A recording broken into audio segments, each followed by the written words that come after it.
I can only imagine what was going through his mind and the sleepless nights he had, because I've been in the middle of that as me, you know.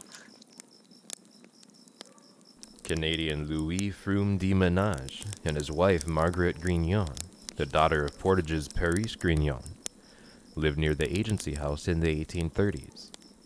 Their lives were intertwined with the story of John and Juliet Kinsey in the work of the agency. So my name is Cody Steele. Louis Manaige and Margaret Grignon would be my fifth great-grandparents. Going down from them, my fourth great-grandparents would be John Baptiste Landrache and Josette Manaige. And then my third great-grandparents would be Peter Perot and Marie Landrache Perot. My second great-grandparents would be Moses Deteen and Selena Lena Perot Deteen. From my first great to my grandmother, that would be Adelaide Baker Brunzel. Moving down from my grandmother would be my mother, who would be Idella Brunzel Steele, and then my father, Wayne Steele, which leads to me. I grew up knowing nothing, actually, as far as any lineage to Métis. You know, I had heard some things from an aunt, or actually, yeah, she'd be a cousin, actually, that was doing some ancestry. And then this particular cousin was sharing that information with, would be my aunts and my uncles. And I never paid any attention to it. And I don't think anybody else did either. They just thought, that's not true. Like, we've never heard that. I don't really think they believed it. And then you fast forward from that approximately 25 years, and this was by a fluke. I met a person in an area that I wasn't even really supposed to be. It was work related, but I wasn't supposed to be there. I was filling in, and I met this lady who was the spouse to a Native American Sioux. He was either a Sioux chief or a Sioux council member in South Dakota. And so we started talking, and I said, it's really strange. I said, because I've always been told that I got Ho-Chunk in my background, but I said, I've never knew anything about it. I still don't know anything about it. That was a couple of years ago. I didn't even know what Ho-Chunk really was, you know. And so that really piqued her interest, because she had a friend who she had been dealing with for years that she wanted me to talk to. And I ended up getting a phone call, and it was from Washington. And I looked at the number on my phone, and I thought, I don't know who would be calling me from there. This seems awfully strange. And so then I answered it, and I said, hello, this is Cody. And they said, Cody Steele? And I said, yeah, Cody Steele. And the lady on the other end said, hello, cousin. And I said, hello? We're cousins. How are we cousins? And she proceeded to explain to me how we are cousins. And so that really kicked this off for me. I decided that, man, I've got to learn more about this, and I don't know how I'm going to learn more about this, because everybody that I know don't know. I even have spoke with an uncle of mine who's in his late 70s. I'm kind of coming to the conclusion that my great-grandfather, George Baker, who was married to my great-grandmother, Margaret Deteen Baker, now she died a couple of years before I was born, but she was the native connection. And I think personally that it was shunned upon. I think my family hid it, the fact that she was a native woman, because they would be shunned, she would be shunned. And also at the same time, I think she and her mother that was here, which would be my second great-grandmother, Selena, Lena Perot-Deteen, she was living right in the area too. They were trying to assimilate. They wanted to assimilate to the white culture, I believe, and they just were wanting to leave that all behind and try to change a new chapter in their life, at the same time hiding the fact that they're of their native ancestry.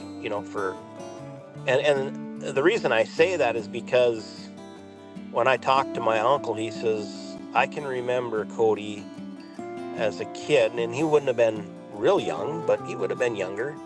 He said, I can remember in the town where I was born and raised and grew up, I never seen this, but he sent me pictures of it. He said, these were the signs on the doors of the bars, and it said no Indians allowed. And he sent me pictures of those, and that was the time that Moses Teen and my second great grandmother Selena Perot de Teen and my first great grandmother Rebecca Marguerite de Teen Baker, they were in that area. If that was posted on the doors where I grew up, that was posted on the doors in Blue Earth and all of those other places where my ancestors, Mankato, and all of these different places where they were traversing through. It was hidden to protect the family, to protect them, to try to assimilate, and it just was a family secret. And because of that, that's why my mom, my aunts and uncles that are of that late 70s, early 80s today, they weren't even told. Unlike some of the other branches of their relatives who remained local, the majority of the Manaige family followed Ho-Chunk people through their expulsions from the Neutral Ground to Lawn Prairie to the Blue Earth Reservation by Mankato, Minnesota. Cody's direct ancestor Josette and her husband Jean-Baptiste Landroche remained around Portage until Josette's death, at which time Jean-Baptiste relocated with the children to the Blue Earth Reservation. The Dakota War of 1862 spurred another Ho-Chunk eviction to South Dakota. Most of the Manaige family chose not to follow this time. They ended up in Blue Earth. There was some land that was deeded. It would have been my third great grandmother by Mankato. So that would have been like native land that was given to natives as payment. There's a couple different counties down south in Minnesota, like Martin County, I believe, is one, Blue Earth, Mankato. There's some census records that show that it'd be I think it's my great grandma Margaret Teen and her mom Selena were in that Martin County, Minnesota area like in 1910. But then we've got information that shows that like in 1911, she was in Saanich, North Dakota, which is right at Van Hook. So I grew up within a 50-mile radius of Van Hook, North Dakota. That particular tribe that's there is Mandan, Hidatsa, and Arikara. Okay. And so, which is interesting to me as to why she and her mother and her siblings came to this area. What really brought them to this area? Was it the fact that they knew there was another tribe there? I don't know that they had relatives, and if they do, I don't know them. But I do know that the Teens, they are still in that Van Hook area, and they are registered tribe members there. Okay. Now, I don't know if that's because that French side married into the Mandan, Hidatsa, and Arikara side, and it's very possible. And I think, there was that generation that was wanting to close that chapter and move away from all of that turmoil that they were experiencing in Wisconsin and being moved around so much. They wanted to turn that chapter, and the new chapter was when they came to up by this other reservation where I grew up, and that's when they closed it. And so the generation, which would be my grandmother, they're the ones that sealed it, because my mom has said that the comments, because there was questions asked. My mom says, I can remember asking my mom, which would be my grandmother Adelaide, if we had native in us, and my great aunt, and um, they were told there's certain things that just won't be spoken about. It will go to the grave. You know, looking back now, ever since I was a little kid, even to today, I trap fur, and I take care of fur, and I sell fur.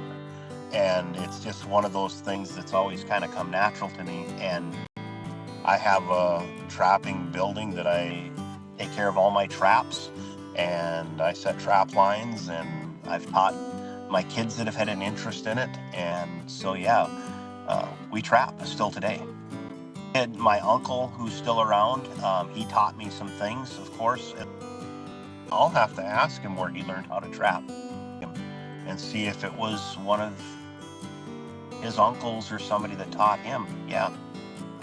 Well, this trapping had to have been passed down to us, and a lot of it instinctually. You know, when I look at other cousins or, you know, people that really aren't in this direct line like we're talking about right here, I've got nobody else in my family that traps. It's in this line. Josette Manage's brother Peter worked for the Portage Indian Agency in the 1830s and served as a Ho-Chunk translator from the 1830s to the 1860s, witnessing some of Ho-Chunk people's most difficult 19th century moments from a position as an intermediary of languages and as a cousin to several of the nation's leaders through his mother, Margaret Grignon. I think it would have been very difficult for one, but I think I can see why he did it, because in my life, I have actually been in similar roles. So, like, I have worked with Native American tribes as recently as a few years ago, and was that conduit between the government and the tribe, because I knew those tribal representatives. They knew me. There's a trust. And so it's difficult because I have relatives today, like, that are married into other tribes today. And it's those particular tribes that I've had to deal with at a tribal level, all while balancing out the fact that those tribal people that I'm members and councilmen and chiefs that I'm dealing with, they're married to a sibling of mine, or, you know, so I have felt that weight where you're trying to do everything right for both sides, but at the same time, I mean, he probably had way more weight on his shoulders than I ever had. The stories I'm talking about with me dealing with, it wasn't a matter of life or death or the survival of, he had that, you know, so, but I can relate to also having to deal with the government white side of things and the tribal government native side of things, because I've been in the middle of that as me, you know.